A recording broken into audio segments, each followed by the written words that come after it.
the tragedy comes. Others will come and define us and bring us the type of Islam that they want us to, to be defined. So we need to define ourselves. What is Islam? Not in our own wishes, in our own way. Al-Islamu kama aradahu, or kama anzalahu.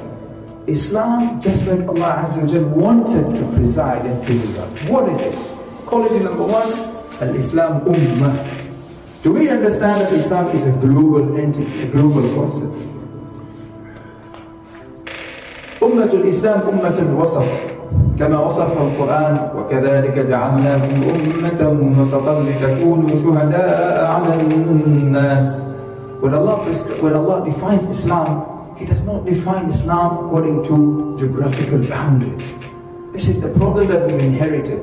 Allah says, وَكَذَلِكَ جَعَلْنَاكُمْ أُمَّةً وَسَطًا. You people, you the Muslims, I've made you to become the middle nation, the middle path nation. What is the meaning of ummatan wasata? And look at the ayah. لِتَكُونُوا شُهَدَاءَ عَلَى النَّاسِ. Allah says, and then show that you become practical witnesses عَلَى النَّاسِ for the other entire mankind. What does it mean? You being a Muslim, you're a practical witness of Allah to other people? What does it mean? We have to analyze the ayah.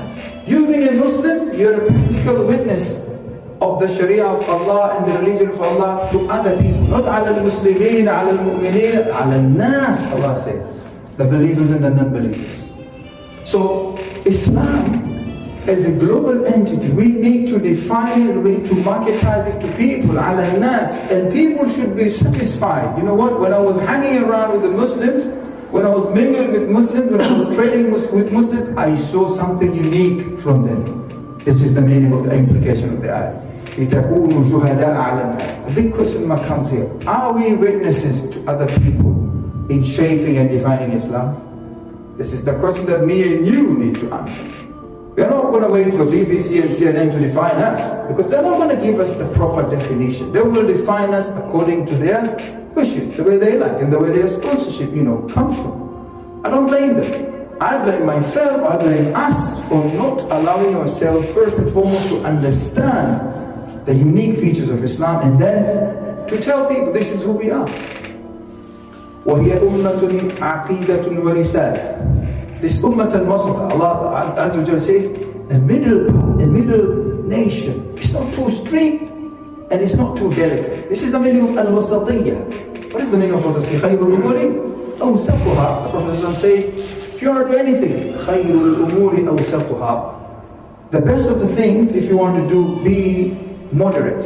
So al-wasatiyya means moderation. Be moderate. Don't be too extreme and don't be too delicate. This is what the Prophet says. وَهِيَ أُمَّةُ عَقِيدَةٍ وَرِسَالَةٍ. But this, although we are moderate people, we are not too strict, so not too delicate to allow anything to come and wipe out our culture. No, أُمَّةُ عَقِيدَةٍ وَرِسَالَةٍ. This ummah that Allah says, this is the ummah, it has one conviction. It's called Aqidah, which is oneness of Allah. وَرِسَالَةً. And this ummah has a message to the entire mankind. So I have to hold that message, I have to embrace that message, I have to pass it to other people. You have to say, وَلَيْسَتْ أُمَّةٌ عِرْقِيَّةٌ تَنْتَمِي إِلَى جِنْسٍ أَوْ عُنْصُرٍ مُعَيَّنٍ. This is the problem. It's not the ummah which is based on ethnical background, al-irqiyya. See, we made Islam to be the religion of the Arabs. I am very against that. No, the Prophet ﷺ was an Arab, but he was not sent to Arabs only.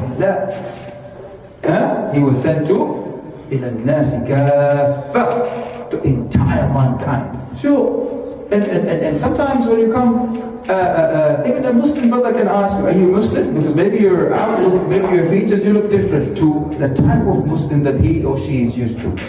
We have misunderstood Islam. Islam is not an ethnical kind of concept. No, because we have other religions which are supremacist kind of concept, or ideologies, or religions. We know, they're here.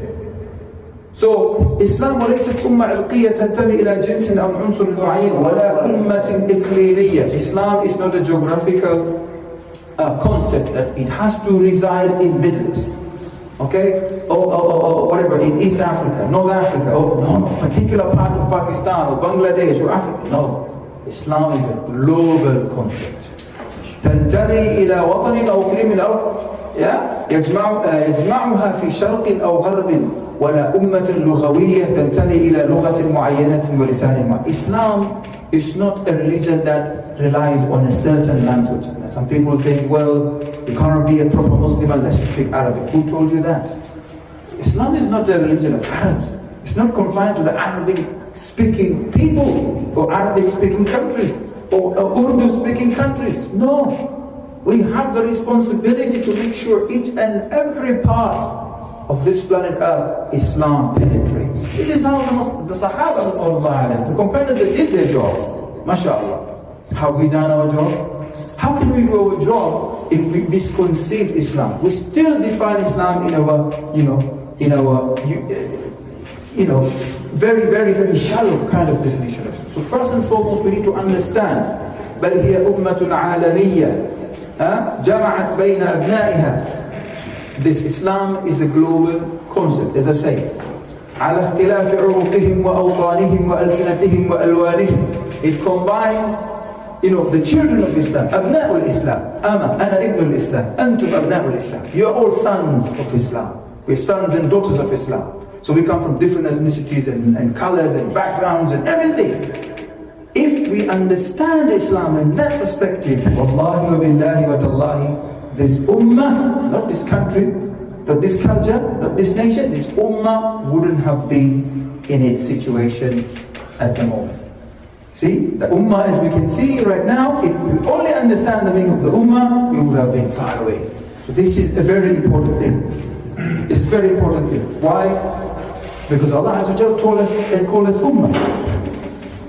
So, what does this ummah entail? First and foremost, al-imanu billahi wahdahu. First and foremost, we do not compromise when it comes to Aqidah. That's it. We can live anywhere, we can mingle anywhere, we can exist anywhere, but the concept of Aqidah, we can never compromise. There is no concession when it comes to Aqidah. We teach our children, we'll pass on that Aqidah to the next generation to come. Why? Because the ummah, it's built up. The very first unique element is what? Al-imanu billahi wahdah. Believing in oneness of Allah Azza wa Jalla. وهذا يتضمن ثلاث عناصر